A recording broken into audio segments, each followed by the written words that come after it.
Getting older doesn't automatically mean you smell older. That idea gets treated as an unavoidable fact of aging, something to cover up with a stronger deodorant or a heavier cologne. It isn't unavoidable.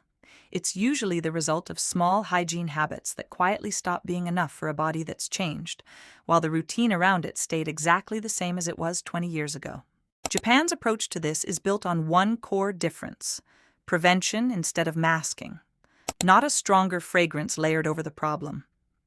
11 specific habits that keep the body, the clothes, the hair, the mouth, the feet, the bedding, and the home itself from letting odor accumulate in the first place. None of them are complicated. Most take under a minute. And the last one explains something about your own skin after 40 that almost nobody has ever told you directly. Something ordinary soap was never actually built to solve. Let's go through all 11. Habit 1 starts with the order you wash in, and it matters more after 40 than it did before. Skin's natural oil production shifts with age, and so does the skin's surface bacteria balance, which means a wash routine that worked fine at 25 can leave more behind at 50 without you doing anything differently or changing a single product. In a Japanese bath routine, the body is fully scrubbed and rinsed outside the tub first, every inch, hair included, before ever getting into the water. The bath itself is for soaking afterward, not for washing. Reversing that order, which is how most Western showers work by default, means you're standing in your own runoff the entire time you're supposed to be getting clean, rinsing yourself with water that's already carrying what you just washed off. The fix costs nothing and takes no extra time. Scrub and rinse completely first. Finish with 30 seconds of plain water down your back, head tilted forward before you turn the water off. Same shower, same length, just reordered. If you like my videos, you'll love my book. It's full of practical examples, costs less than a plate of biryani, and delivers much more value. Book link in the comments. Now come back our topic. Habit 2 is about a spot most people wash constantly and still miss, every single day, without ever realizing it. The back of the neck, behind the ears, and the upper back are consistently the areas people are worst at fully rinsing, because they're awkward to reach with a bare hand and impossible to actually see in a mirror, even when you try. They're also, after 40, the areas where a specific age-related compound in skin oil tends to concentrate the most. Something we'll come back to properly near the end of this video, because it deserves its own full explanation. A washcloth with actual length, not just your hands, reaches these spots properly, all the way across your own back, in a way your fingers simply can't manage on their own. In Japan, a long, thin cloth is the standard bathing tool for exactly this reason. Full reach, full rinse, nothing left behind in the one place you can't check yourself in any mirror. Habit 3 is about when antiperspirant actually goes on, and the standard timing is working against you. Applying it to damp skin right after a shower means it's going onto pores that are still partly open, and it washes out within the first hour of sweating, before it's had time to actually form the barrier it's designed to form. Antiperspirant needs dry, undisturbed skin to work properly. In Japan, it's far more common to apply at night, to fully dry skin that then has hours undisturbed before the next time you'll sweat, with a cleansing wipe used midday if needed, instead of reapplying more product over what's already there. Move it to before bed instead of right after your shower. Same product, different result, because the skin it's going on to is actually ready for it. Habit 4 moves to your clothes, specifically the layer sitting directly against your skin all day, every day, regardless of the weather outside. Synthetic fabric bonds with skin oil at a molecular level in a way natural fiber doesn't, which is why a synthetic shirt can start smelling within an hour of getting warm, no matter how recently it was washed. And a normal wash cycle doesn't fully clear that bonded oil back out, no matter how much detergent gets used on it. In Japan, the layer closest to skin is treated as its own separate category from outerwear, almost always cotton or linen, specifically because of this bonding effect. Check what's actually touching your skin under your outer layer right now. If it's synthetic, that's not a hygiene failure on your part. It's simply that fabric doing exactly what that fabric does at a chemical level. Swapping just that base layer, not the whole wardrobe, changes the smell of that specific piece of clothing almost immediately. Habit 5 is about clothes that have been through this cycle for years already, not just what you're putting on today for the first time. odor-causing bacteria can build up inside fabric fibers over repeated wears and washes, deep enough that a normal detergent cycle stops fully clearing it out, which is why a favorite shirt sometimes starts smelling within minutes of putting it on, even freshly laundered and pulled straight from a clean drawer. An overnight soak in warm water with oxygen-based bleach, safe on nearly all colors and fabrics, breaks down that buildup at the fiber level in a way regular detergent alone was never designed to reach that deep. Any item that smells fast, despite being genuinely clean, is a strong candidate for this soak before you decide it's simply worn out and needs replacing entirely. Habit 6 is about your hair, and the timing question here matters for exactly the same reason it did with your skin back in Habit 3. Washing hair at night and drying it fully before sleep means the natural oil that accumulates overnight has a much shorter window before your next wash.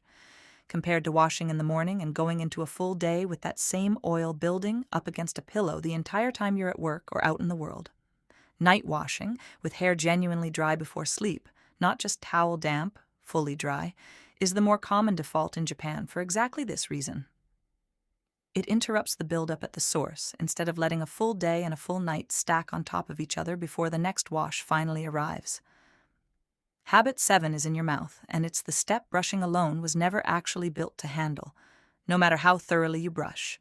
The tongue holds far more odor-causing bacteria than the teeth do, coating the surface in a layer brushing barely reaches, let alone actually clears. A dedicated tongue scraper, run gently from back to front a few times each morning, removes what a toothbrush consistently leaves behind, no matter how good your brushing technique already is.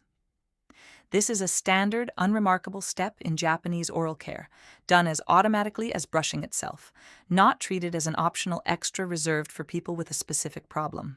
Habit 8 follows straight from Habit 7, and it becomes more relevant specifically after 40 in a way most people never connect to their own hygiene routine at all. Saliva production naturally decreases with age, sometimes compounded further by common medications taken for entirely unrelated reasons, and a drier mouth gives odor-causing bacteria a much easier environment to thrive in throughout the day.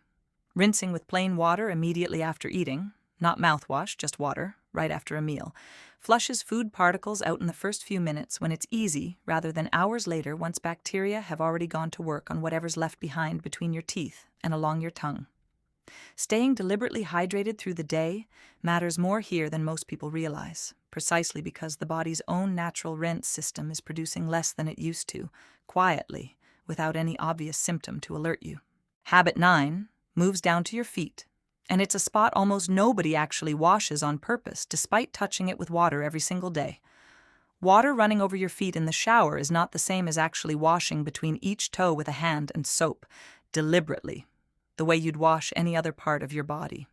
That gap stays warm and damp for most of the day, sealed inside a sock and a shoe, a combination almost no other part of the body experiences for that many consecutive hours, day after day. In Japan, washing between each toe individually is an explicit step, not an assumption that water passing by will handle it on its own the way most people quietly assume. Dry each gap individually with a towel afterward, before socks go on, since a damp foot going straight into a sock simply restarts the same warm, moist environment from the moment you get dressed. Habit 10 is about the shoes those clean feet go back into every single day, often the same pair, day after day, without a break. Shoes worn daily never fully dry between wears. They need roughly a full day of rest to release the moisture they've absorbed from a full day of walking, and most people own exactly one everyday pair worn without any break at all. Rotating between at least 2 pairs with a charcoal or cedar insert to actively pull moisture out between wears removes the exact warm, damp environment odor-causing bacteria need to thrive in the first place. A second pair and a genuine day of rest between wears does more for the actual smell than any spray or powder applied after the fact ever could, because it addresses the cause instead of covering the result. Habit 11 moves to your bedding and your home itself, the two places all of this ends up settling every single night, whether you notice it or not. Your pillowcase sits directly against your face and scalp for roughly a third of every day, absorbing oil and sweat the entire time. And most households change it on whatever schedule the rest of the sheets get changed, often every 1 to 2 weeks, sometimes longer. In Japan, the pillowcase specifically is commonly changed every 2 to 3 days, separate from the rest of the bedding schedule entirely, because it's the single point of most direct sustained skin contact in the entire home, more than any surface you touch with your hands all day. And in the bathroom, the spaces directly around water, the sink, the counter near the faucet, get wiped dry after every single use rather than left to air dry on their own overnight, because a damp surface left standing is exactly the environment bacteria need to establish themselves, whether that surface happens to be skin or porcelain. Change just the pillowcase twice a week, even if the rest of your sheets stay on their normal schedule as they are now. Keep a small cloth by every sink, specifically for a quick wipe down after use. Hung somewhere, it can actually dry between uses itself. Both take seconds, cost nothing beyond a cloth you likely already own, and both interrupt buildup before it ever has the chance to properly start. Now, here's the part that actually explains why this entire video exists, and why after 40 isn't an arbitrary detail sitting in the title for no reason. Starting around your 40s, skin begins producing measurably higher amounts of a specific compound called 2-nonenal, a byproduct of a particular fatty acid breaking down differently as skin chemistry shifts with age. It concentrates most heavily in exactly the spots ordinary washing struggles to reach: the back of the neck, behind the ears, the upper back we talked about in Habit 2, precisely because those are the areas that get the least direct deliberate attention during an average shower. Regular soap does not fully remove it, no matter how expensive or heavily scented that soap is. You can shower daily for the rest of your life and still carry some of it, because the issue was never how often you washed.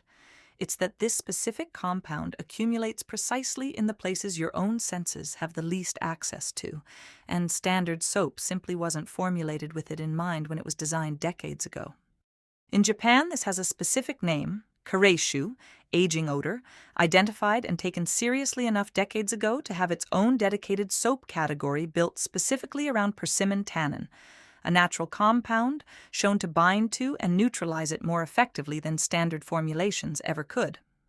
There's no real equivalent aisle in most Western drugstores, not because the compound doesn't exist here too.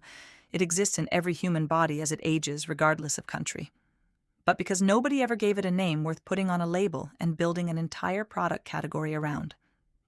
This is the entire argument this video has been making from the very first sentence, brought into full focus. Getting older was never going to mean smelling older by default. It means your existing routine needs to prevent something it was never originally built to prevent, back when it was first established, which makes it a solvable problem, not an inevitable one you simply have to accept. A targeted soap used deliberately on the neck, behind the ears, and the upper back, alongside the 10 habits before it, addresses the actual cause directly, instead of layering a stronger scent over the top and hoping it holds until evening. 11 habits, every one of them prevention, not masking. Wash order and the reach a real cloth gives you. Antiperspirant timing that finally matches how the product is meant to work. A natural fiber layer against your skin instead of one that bonds with oil. An occasional soak for anything that smells fast, despite being genuinely clean. Hair washed at night instead of morning, dry before you sleep. A tongue scraper doing the job a toothbrush alone was never built to finish. Water after meals when saliva alone isn't doing what it used to do on its own. Feet washed and dried properly between the toes. Shoes given a real day to rest between wears. A pillowcase changed on its own faster schedule. Water areas wiped dry rather than left standing overnight. And a soap built specifically for the one compound ordinary soap was never designed to catch in the first place. None of this is about vanity, and none of it is about being embarrassed by getting older. That was never the point of any of this. It's about understanding that a routine built for one decade of your life sometimes needs a genuine, deliberate update for the next one. The same way you'd update anything else that's been quietly doing its best with instructions that simply no longer quite fit the body they're being applied to. Tell me in the comments which of these 11 you're starting tonight, and if there's one you'd never once heard of before this video. If this helped you see your own routine a little differently, share it with someone who's been reaching for a stronger fragrance instead of the actual fix. I'll see you in the next one.